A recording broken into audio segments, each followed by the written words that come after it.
Like the 100-degree club, who's going to hit 100? That's the question. But our tradition on Wednesday, we start with the weekend, and I like starting with the weekend because that's when we start to see this heat wave break. But it's going to be hot, my goodness. So Saturday, we've got 99.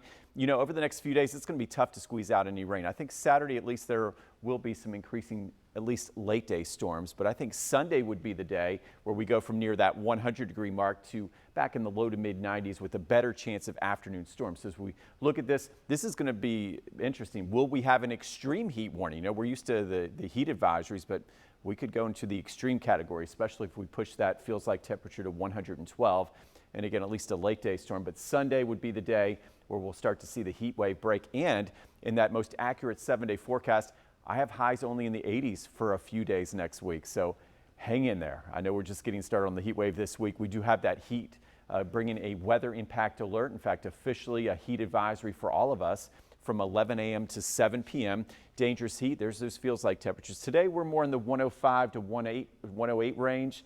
And it could only go up from there, it looks like, this week. We're finding the air conditioning. We're hydrating. We're checking on the people and the pets here. And as we look at our current temperatures, let's take a look. All right, it's just hot looking at this, isn't it? 81 St. Simons, 75 to Keystone, 78 in Folkestone and Okefenokee.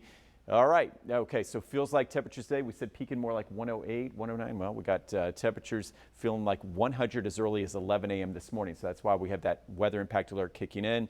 And we stay in the triple digits. So this is something different where, you know, instead of seeing things settle down with those cooling storms by 3, 4 o'clock that we've seen the last few days, we're just going to stay right up there near 108, okay, as we finish the day. So that'll be a big difference maker. And that's why, yeah, we got the weather impact alert.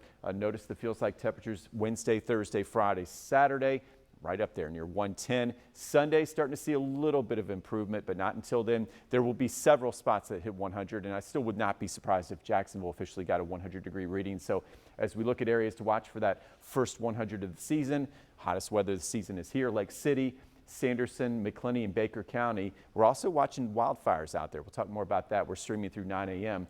West Side, Cecil, Waycross, and Callahan, I also expect to reach triple digits. Let's take a look at Futurecast. We're trying to find some kind of relief today, and notice how these showers just kind of fizzle out. So that's a change. What we have is sinking air, big ridge of high pressure, keeping us hot and mainly dry. Although as we head toward late day, maybe if you're lucky, you get under one of those very lone, small showers. We look at the 7-day forecast. Here it is. Okay, so weather impact alerts through Saturday. Notice at least we still increase that at least pop-up storm activity by Saturday. But notice next week, keep your eyes on that cooler prize. We cool to 89 Monday, 86 Tuesday, and a double bonus, some beneficial rain.